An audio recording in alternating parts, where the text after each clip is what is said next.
जो ये फार्मिंग कर रहे हैं 3 साल से, तो आपको अर्निंग कितना हो जा रहा है? अरे सर, जो नए हुआ है वो 10-12 हजार के जॉब करते हैं कोई प्राइवेट सेक्टर में, तो उनसे अगर अच्छा है फार्मिंग करना, उसके कोई टिप्स बताइएगा।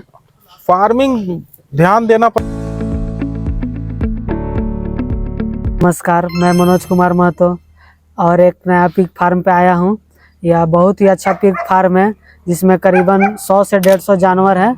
यहाँ अलग अलग नस्ल के पे फार्मिंग हो रही है। तो आइए सर, इस फार्म के ओनर से बात करते हैं, वो कैसे फार्मिंग कर रहे हैं, और इनसे बहुत सारी भी जानकारियाँ भी लेना है। तो हमारे चैनल पे बने रहें और चैनल को लाइक करें, सब्सक्राइब करें। तो सर से बात करते हैं। नमस्कार सर, मेरे चैनल पे। नमस्ते।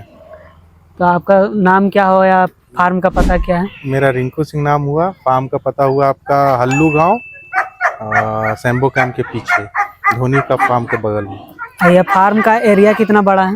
ये 35 डिसमिल में फार्म है। आप फार्म का शुरुआत आप कब किए थे? ये हो गया 3 साल लगभग हो गया। तो आप कौन कौन सा ब्रीड पे फार्मिंग कर रहे हैं? अभी हम कर रहे हैं TND पे और लार्ज वाइट और ड्यूरॉक। और फार्म पे अभी आपके फार्म पे कितना जानवर है? लगभग 125 करीब होगा अभी। और उसमें फीमेल और मेल कितने हैं और बच्चे? फीमेल लगभग 30-35 होंगे और मेल 2 है और बाकी मेल तैयार हो रहा है। मेल कौन सा नस्ल पे है? मेल ड्यूरॉक है। और आप फीडिंग में कैसे मैनेज करते हैं? फीडिंग में क्या क्या खिलाते हैं? फीडिंग के लिए हम अंडर ब्रीडर लोग के लिए लाते हैं, वो कटक से आता है पशुपति का, और जो कटिंग का माल तैयार करते हैं वो होटल वेस्ट पे करते हैं। जो ब्रीड जो आप लेके आए हैं वो कहाँ से लेके आए थे? हम तो वाराणसी से लेके आए थे। कौन सब जितना ब्रीड है सब वाराणसी से लेके आए? नहीं, वहाँ से लेके आए थे सिर्फ लार्ज वाइट हम, और ड्यूरॉक यहीं लोकल लिए थे, उससे क्रॉस करके अभी ड्यूरॉक का नस्ल तैयार हो रहा है। और फीडिंग के बारे में आप बताइए कि कम बजट में फीडिंग कैसे होगा? कम बजट में फीडिंग अपना बना के खिला सकते हैं, लेकिन उसमें रिजल्ट हमको नहीं दिखा। हमको लॉस हुआ, अभी 80-90 बच्चा मर गया है। इस चलते हम ब्रीडर के लिए हम बाहर से ही रेडीमेड फीड लाए हैं। और जो बहुत सारे फार्मर हैं जो होटल वेस्ट खिलाते हैं, तो आप वो भी ठीक है। हम कटिंग वाला माल, सिर्फ जो कटिंग के लिए जो तो बाजार में जाने के लिए होता है उसको तैयार करते हैं होटल वेस्ट पे। और फार्म पे अभी कैसे फार्म चल रहा है, क्या क्या? ठीक है, कोई इशू नहीं है। अब फार्म पे जो बीमारी अगर कोई आता है तो कैसे आप उससे बचते हैं? बीमारी तो इसमें एक ही बीमारी है जो लाइलाज है, बाकी सब बीमारी का तो इलाज है। तो कौन कौन से बीमारी जो आपके फार्म पे आए हैं? अभी तक तो ऐसा कोई बीमारी नहीं है, वही स्किन प्रॉब्लम आता है, 1-2 को FMD हुआ है और ऊंड वगैरह होते रहता है, और तो ऐसा कोई बीमारी नहीं आया है। फार्म बनाने से पहले आप कहीं ट्रेनिंग लिए थे? नहीं, ट्रेनिंग हम नहीं लिए थे, ऐसे ही घूम घूम के आइडिया लिए, उसका चला। जो अगर नए हुआ अगर करना चाह रहे हैं, फार्म बनाना चाह रहे हैं ऐसा, तो कैसे वो फार्मिंग करेंगे? कम से कि ज़्यादा से? कम से ही करे। अभी बच्चा 2-5 ब्रीडर ले आए और कुछ बच्चा से चालू करे, वो ज़्यादा अच्छा रहेगा। तो आप इतना से लेके आए तो आपको कोई प्रॉब्लम आया था क्या? नहीं, कोई प्रॉब्लम तो नहीं आया था।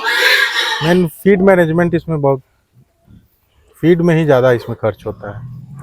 और जो अगर कोई बच्चा को अगर आप तैयार कर रहे हैं तो कितने दिन में कटिंग के लिए तैयार हो जाता है? होटल वेस्ट पे लगभग लग जाता है 10 महीना से 1 साल तक, और ड्राई फीड पे तो 7-8 महीना में तैयार हो जाता है। और अगर किसी को अगर मादा तैयार कर रहे हैं तो उसमें कितना समय लग जाता है उसको प्रेग्नेंट होने तक? प्रेग्नेंट होने तक 6-7 महीना में वो कंसीव क्रॉस होने लायक हो जाती है, और उसके बाद फिर बच्चा देगी 2 महीने 114 दिन बाद। अब बच्चे को कैसे तैयार करते हैं आप? बच्चा को क्या, अच्छा से फीड देना है मदर को, और उसके बाद फिर ड्राई फीड पे जब तक 20-25 kg का नहीं होता हम ड्राई फीड पे रखते हैं। अब 20-25 kg का हो जाता है उसके बाद बाहर निकाल कर होटल वेस्ट पे स्विच कर देते हैं। और अभी फार्म पे अभी आपके कौन कौन से नस्ल हैं? अभी TND तो अभी नया लाए हैं, कुछ बच्चा खरीद के लाए हैं बाहर से, और लार्ज वाइट है और ड्यूरॉक। रिजल्ट आपको किस में सबसे अच्छा मिला? हमको तो लार्ज वाइट ज़्यादा अच्छा लगता है, लार्ज वाइट का ड्यूरॉक से क्रॉस करा के। अच्छा तो सर आपसे एक जानकारी लेना है। जैसे कि आप अगर नए बच्चा अगर तैयार करने में आपको कितना समय लगता है और कैसे तैयार करते हैं? बच्चा तैयार करने में पहले तो हम उस जैसे जन्म के समय है, अगर हेल्दी बच्चा रहता है तो 2-4 घंटा के अंदर ही उसका दांत काट देते हैं, टिप जो होता है उसका दांत हाँ, का। और फिर तीसरा दिन आयरन देते हैं, 7वां दिन आयरन देते हैं, नेक्स्ट डे उसका बी कॉम्प्लेक्स, फिर 13वां दिन आयरन देते हैं और बी कॉम्प्लेक्स रिपीट करते हैं।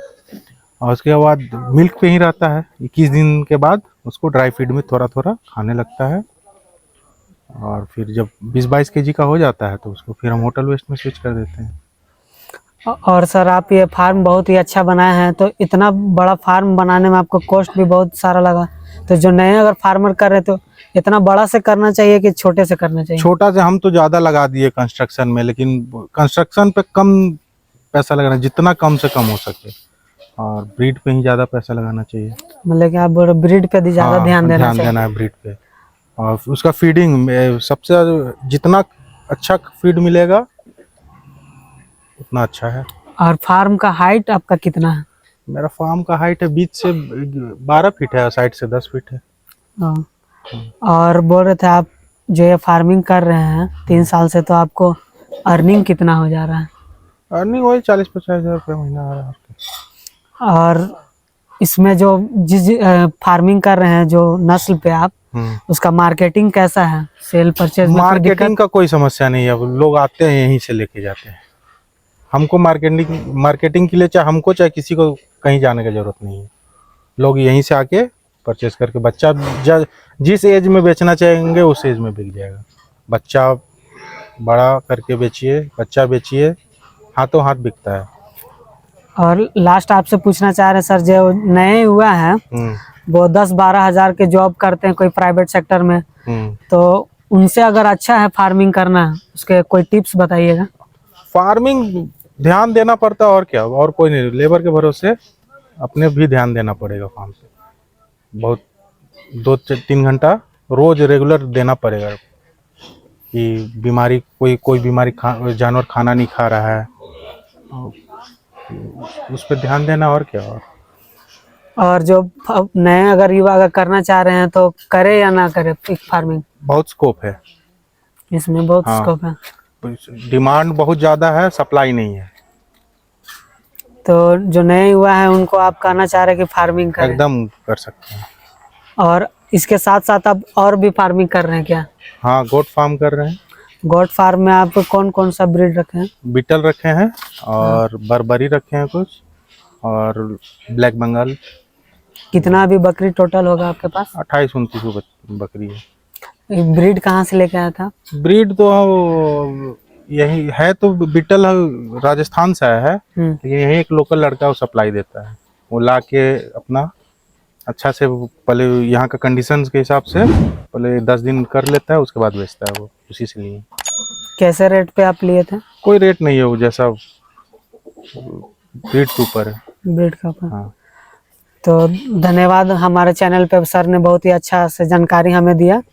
तो चैनल को लाइक करें, सब्सक्राइब करें, बेल आइकन दबाएं, और सारी भी वीडियो इस चैनल पे आने वाली हैं। तो धन्यवाद सर।